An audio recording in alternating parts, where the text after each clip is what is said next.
Hello viewers, it's time for Makgeolli Talk. Time for me to talk to myself about Makgeolli. Well, today it's Makgeolli MAGIC, SSF. So what's SSF? It is simultaneous saccharification and fermentation. That would be a very long title, so it's just SSF in the title. That's something that makes Makgeolli special. It's not the same brewing process as beer or wine. Even though I call Makgeolli rice wine, it's not really the same thing. Makgeolli is special. It's its own thing. And here's why. And here's some of the principles behind SSF. I know I have viewers that know a lot more about microbiology than I do. If I've made any mistakes in this video, please correct me in the comments. Anything I've misstated or if I emphasized the wrong thing, please correct me in the comments. I'd appreciate it.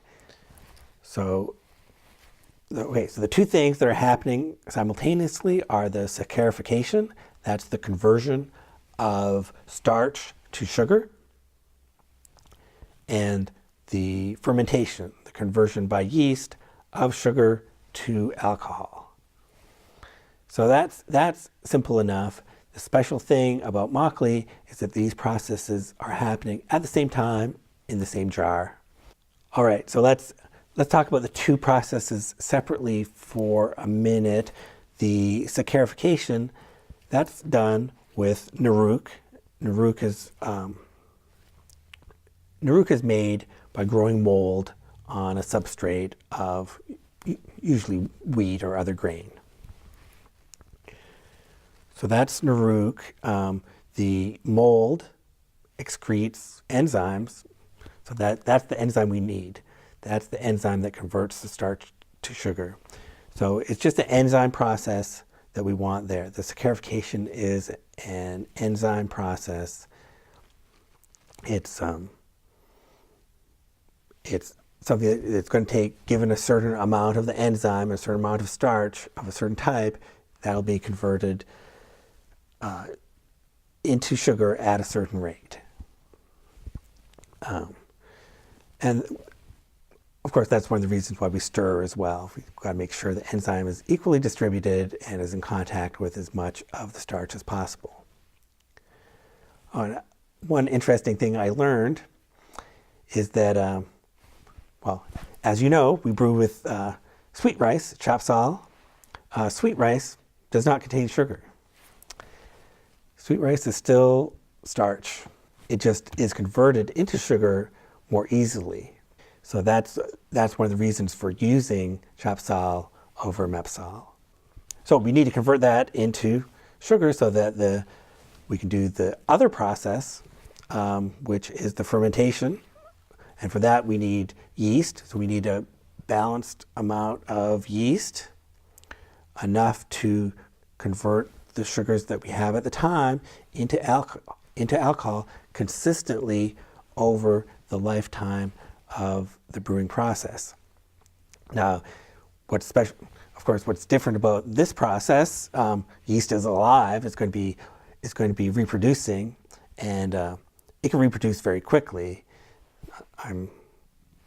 It's easy for the yeast to totally, if you had ideal conditions and a lot of sugar, and the yeast had a lot of food, it would just multiply indiscriminately, and then would have to die off because there'd be nothing left. That is not ideal. We don't want a population explosion of yeast.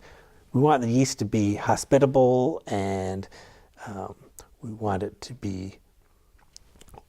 to reproduce at the beginning to a reasonable amount. So at the beginning, we want a lot of yeast reproduction. But later on, we sort of want the population to be the same. We want to continue on. And as the saccharification is happening, which is basically a linear process, a certain amount, over time, you should get just more sugar out of it, out of the starch. As that sugar is produced, we want it to be consumed by the yeast into alcohol. And we want that to be done in a balanced way. So we don't want wide fluctuations in the population of yeast. We want the yeast to be happy and to be at the right population for it to process the sugar consistently over the brewing period. So that's an important principle of balance and consistency that we want during the brewing process. And now, luckily, the Makgeolli recipe is very robust. If you follow the recipe and the temperature is right, you don't have temperature fluctuations, you should get some kind of balanced brewing process. You know, some temperatures might be better than others, but it should be balanced in some way, and you'll get alcohol in the end. And understanding a bit about the process explains why you don't want temperature fluctuations. You'd have changes in the population of yeast, and you end up with a lot more dead yeast cells. What if you had a big overpopulation of yeast and they all died? The dead yeast is going to be in the end product. We're only roughly filtering it. You're going to be drinking that dead yeast in the end product. Dead yeast does not taste so good. If you've ever had Vegemite, you do not want a Vegemite flavored brew. And Vegemite is processed to taste as good as it can, but you still don't want a Vegemite flavored brew. So you want the minimum amount of dead yeast in your brew. And to do that, you want a consistent brew, consistent process, balanced. So that's the reason for that.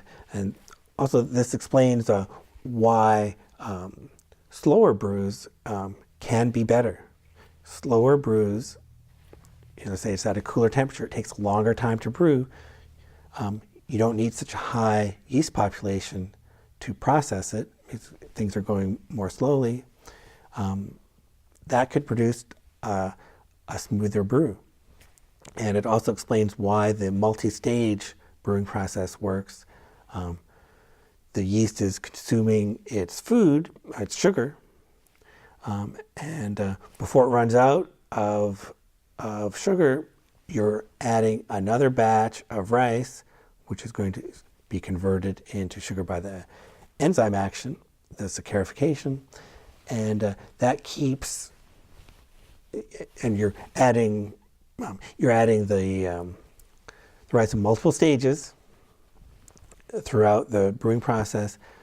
Hopefully that's feeding the yeast at the right times to give it a consistent population throughout the process. That's what you want, and in the end that should produce a smoother brew and more complete fermentation. You should get more alcohol in the end if you're keeping the yeast happy up until the very end. I hope you enjoyed this topic. If you like this video, please click that like button and subscribe. Thank you for watching.